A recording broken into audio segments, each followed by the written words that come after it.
What's up, y'all? It's your boy Lucky checking in. This is my first live I went on in a long time. And I'm about to start my story series along with me uploading my footage of what I do in my daily life and my career as celebrity media. Um, so it would only be right if I do it in this fashion as far as like starting the first one off with my story and my reaction of when I lost my mother and my reaction the whole nine. You know what I mean? So um, just to give a little backstory. First of all, I've been doing my celebrity media career for 3 years. 18, 19, 20, 22. So really 3.5 years. And and when I say 3.5 years, I mean with the whole thought process of how I wanted to do it, with everything from building everything from the ground up. And of course, my mother was my number one supporter. My mother was my number one fan. She was always, every time I would, even when I was just branding my name, she would always go on Facebook and make sure she shared it, whatever I posted. So, um, as I continue, first of all, if you're watching this video and you still have your mother, I just want to say make sure you love your mother. Make sure if you don't have a relationship with your mother, make sure you get a relationship with your mother, and that goes for both parents. Um, it's something that you will never, no one wants to experience this type of pain. You know what I'm saying? Especially if you're close to your mother or your father. But this is my story, right? Okay. Um, my grandmother passed away at the end of 2020, right? It's my mother's mother. So I go home, attend my grandmother's funeral services. And just a little backstory of my grandmother. My grandmother was like 92, 93. She was in a nursing home, so, and I'm bringing this up because it was like kind of expected, you know what I'm saying? Like at any moment, I'll say she was out of a nursing home, so, so it was kind of expected, you know what I'm saying? And with her being in nursing home and her passing, right? So, uh, that weekend, you know what I'm saying? Every time I would go home, I would go out, hang out, this, that, and third. Uh, but on this particular weekend, I stayed home with my mom. You know what I'm saying? I didn't go out nowhere. Like I said, usually I go out, I hit the town, I go do my thing, and I go to the club or something. You know what I mean? But on this particular weekend, I just stayed at home with her and my mom, and we just talking about all kind of stuff, like what was going on in her life. You know what I'm saying? We was talking about sports. My mom was a big cowboy fan. You know what I mean? And sure enough, I think I left that Sunday. I think I left that Sunday morning, and I went, came back. You know what I'm saying? Came back, drove back home, and shoot, like I said, I'm at my job. Kicking it. Like I said, 2 weeks go by, 3 weeks go by. No, 2.5 weeks go by. So New Year, so it's 2020, beginning of 2020, and I never forget, man. I was at work, and my uncle Maul, called me, and he was like, "Yo, what's up, Lucky?" I'm like, "Yeah, what's up, Unc?" I'm preparing my food and stuff. Like I say, I'm on lunch break, so I'm spread my food out, charging my phone up, put my phone on charge, and I'm like, "Yeah, what's going on, God, man? Just cool, on lunch break, just hanging out." And he like, "Well, might as well just go and tell you now, cause ain't no sense in, and prolonging it even more. Yeah, like I said, I don't know what he gonna say. You know what I'm saying? And he said, "Well, they just found your mother, man, and they just found her deceased." I'm like, I'm like, get in there, get in there. Sorry about that. I'm like, what did you just say to me? Man, I'm like, what did you just say to me? And he was like, yeah, man, you know. And he's like, yeah. He said, call your brother. He said, yeah, they still got her in the home right now. You know, you know what I'm saying? Because the detectives and all that stuff is still at the home. So I was froze. I mean, literally, I was numb. So by this time, like I say, coworkers in the break room, they can see vividly something's wrong with me. You know what I'm saying? They come to ask me like, "Yo, you okay? You good?" I couldn't even talk. You know what I'm saying? Because I'm just like, not my mom. You know what I'm saying? Like not my mama. And you know what I mean? And because in my mind, I'm like, how or why or you know what I'm saying? I couldn't even gather the emotions on what actually has taken place. And like I said, 'cause I don't know nothing. You know what I mean? So um, I was just froze. I just remember like the the HR department coming down. You know what I'm saying? And like walking me outside. You know what I'm saying? It was like some people had got my stuff with me, like my backpack and stuff. And they like walked into my car. One of my coworkers was like hugging me and stuff. And they're like, "You okay?" I'm like, "I don't know." Like I couldn't even. It was like a trance. Like I can't even describe the emotion that I was in. You know what I mean? And um,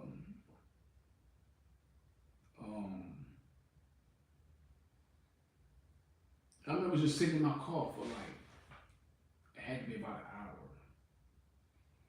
Still on the job, like an hour, and my phone was just going crazy. Like literally, my phone was just blowing up. Just people just calling. You know what I'm saying? They're trying to find out where I'm at. They're trying to everybody just looking. I didn't want to talk to nobody. I didn't want to know nothing. But I remember my uncle told me before I got the phone. He was like, call your brother. I have a brother on my mom's side, older brother, and I called him. He picked up the phone and he was hysterical. And he was like, man, our mama gone, bro. Our mama's gone, man. She's gone, bro. I'm like, where you at? He's like, man, I'm at the house. He said, man, the detective is trying to get me. Because I had to go in there and identify, you know what I'm saying? And at the moment I had to tell him, I said, nah, big bro, you gotta go do it. You know what I'm saying? I hear a commotion in the background. I said, yo, bro, you gotta go do it. You gotta go in there, you know what I'm saying? So he was like crying and shit. I had never heard my brother, I had never heard my brother cry or never seen him cry or anything. But on this night, I could hear it in his voice. You know what I mean? And I was just like telling him, like, big bro, you gotta go in there. You gotta go identify. And he was like, man, he was like, I'll call you back. And he got the phone. And of course, he wanted to identify that. And actually, when he called me back, it's like, said my mom was in a sleep position. You know what I mean? She was she was asleep. And she was on the floor,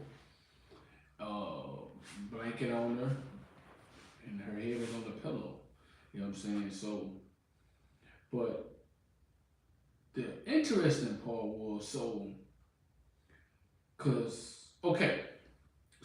by this time, like I say, like just say 2 days go by, and then nobody knew, right? You know what I'm saying? Nobody knew. So just think about it. By me living out of town, that's not nothing out the ordinary that I hadn't talked to my mom in 2 days. So that was like normal. But okay, so my mom had been deceased for 2 days and nobody knew anything, right? So now, of course, we're asking questions, you know what I'm saying? Because my mom, let me back up. My mom, Linda, look at her, that's her name. My mom was like the hood mom, let's say so to speak. Some of you guys watching this video, you'll know exactly what I mean. Like my mom was like everybody's mom. You know what I'm saying? My mom was the ultimate people person. My mom had a ton of friends, like males and females. Somebody was always at my mom's house. Always. As a kid, all the way up to her being, you know what I'm saying, in a 60 some year old woman. My mom was just always that lady to where she always had friends. You know what I'm saying? So when I found out she was deceased for 2 days, that blew my mind because I'm like, okay, somebody should either been at the house with my mom or somebody should have came over there, knocked on the door, or something. Well, let's back up because I want to get back to some key parts of the story because my uncle is the one that found her, right? He said that he had been calling her, but she wasn't picking up the phone. So he said when he got there, the doors was locked. Of course, that's fine. My mom, you know, he locked the door. All right, but he said he had to kick the door in to get in. More importantly, my brother told me once he got in the house to identify her. Of course, they were showing around the house that he noticed the front door had a chair behind it, like somebody had put up a blockage. You know what I'm saying, like a barrier for somebody that could open the door. That's I didn't understand that. I still don't understand that.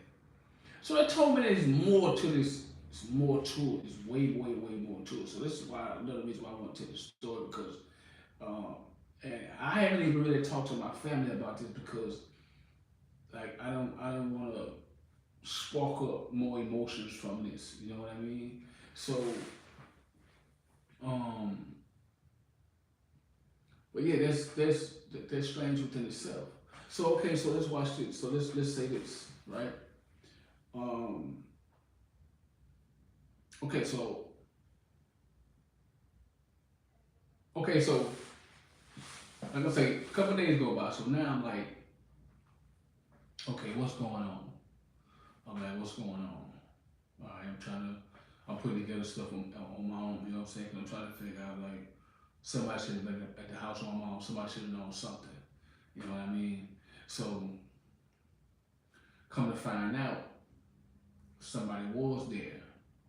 Somebody had been over there. You know what I'm saying? Because my uncle said. My uncle said when he got there,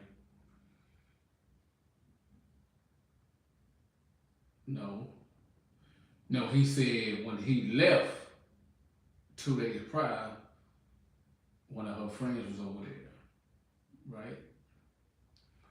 So I'm like, okay. All right, so I came home, like I say, like, for my mom's services this and the third. And I got my brother, I told my brother had all her belongings. And, um, and I remember going through her purse and I went to her cell phone. I found her cell phone and I powered it up. And sure enough, her last text message, her last phone call on her phone. Okay, they found my mom on a Tuesday. Yeah, it was a Tuesday when they found her.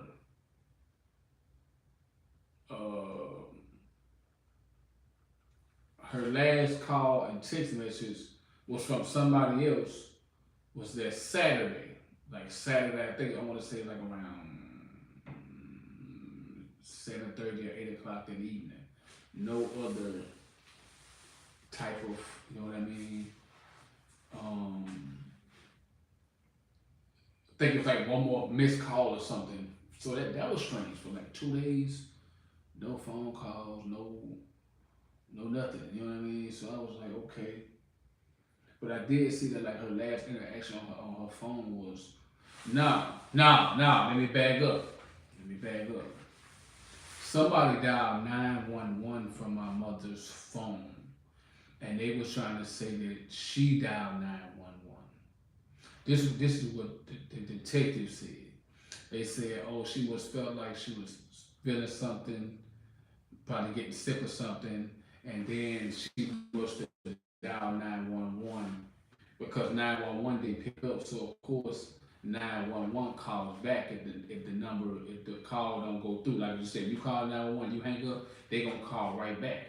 Right. So now when I'm looking at her cell phone, which was that Saturday, the same Saturday, right? 2 days prior to the night she passed, I saw 911. I'm looking at the call records on my own. It said 911 outgoing. And then it had missed call for the same 911 a second later.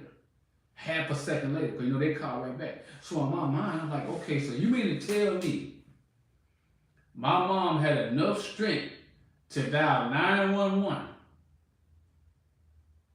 and then within the same second, she had no strength, or she was deceased, where she couldn't answer the phone in the same second? That didn't make sense to me.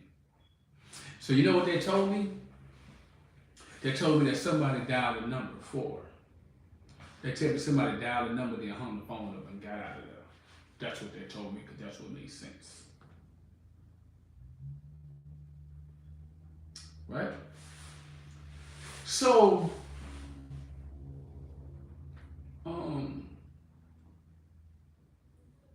of course, there was no. Let me say, there was no like physical marks on her, anything like that at all.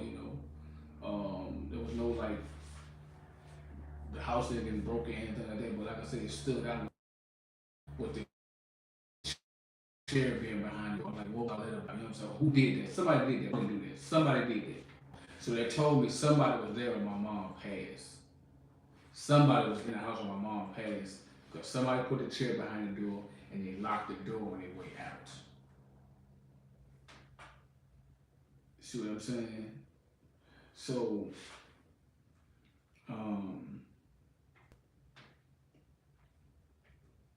but me, but me receiving the news devastated me. I mean, it literally destroyed me. I pray that nobody goes through that or have to, feel that. You know what I'm saying? That's why I tell people that even in this situation, I tell people to count your blessings. If you have your mother, you have your father. Take advantage of it. You know what I'm saying? Your mom and your dad might get on your nerves. Hey, that's a good thing. I wish I had my mom to get on my nerves. You know what I mean? I wish I had my mom to call me and bug me about $60, $80. She need this paid. I wish I had that. I don't have that no more. Me and my brother, we don't have that no more.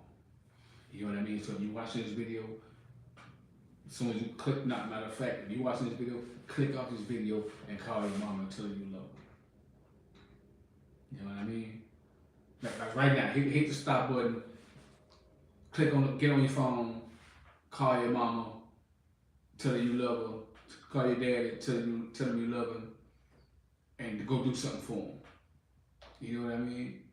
So, and then get back in here and finish watching the video. You know what I mean? Matter of fact, share the video and subscribe to the channel at the same time. But I felt more for but in my mom's demise, I felt more for my brother than myself, because my brother, he was more of he did all the intricacies for my mom.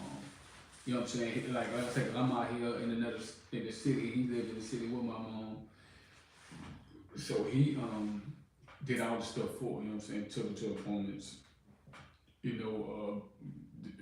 Took what she needed to go buy the groceries. Like, you know what I'm saying? Like he did all those type of things.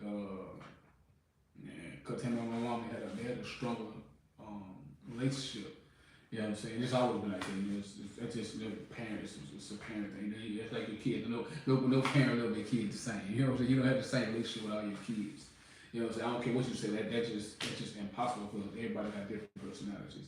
Not saying that my mom didn't love me. Like it's just like, y'all know what I'm saying. But anyway, the thing that got me to cope with my mom's demise is, I said to myself, I'ma always feel like I could have did more, and that's just me as a man, and it's just me as a son, the youngest son. I'ma always feel like I could have did more. But the thing that pushed me over is the fact that I said everything I needed to say to my mom. Me and my mom had a open relationship. talk to my mom about anything, anything. You know what I mean? So that is what pushed me over to the point of where you know what I'm saying? Cause like I said, my mom was my biggest supporter. My mom was that, you know what I'm saying? My mom was that lady. You know what I mean? So, and I have a ton of respect for my mom. It's like even as a grown man to this day, everything I do, it's like she's still here because I'm always keep her happy. The drive is still here. I'm always respect her. You know what I mean? Even though she's not here physically, but I know she raised me as a young man to do the right thing. You know what I mean? So yeah, so that's been my story on my reaction on how I felt when I got the news that my mom has passed. Alright, make sure you subscribe to the channel, make sure you hit the notification bell. Go Lucky Celebrity Media. I will be bringing you top stories of how I met people, the late Nipsey Hussle, my interaction when I first met Benny Siegel, when I first met Vivica Fox. I got a ton of stories. Deion Sanders, I got a ton of stories. I'm going to run those personal stories along with the footage to go along with it. You know what I'm saying? Yeah, y'all know the slogan, man. I'm always lying, baby. Yeah!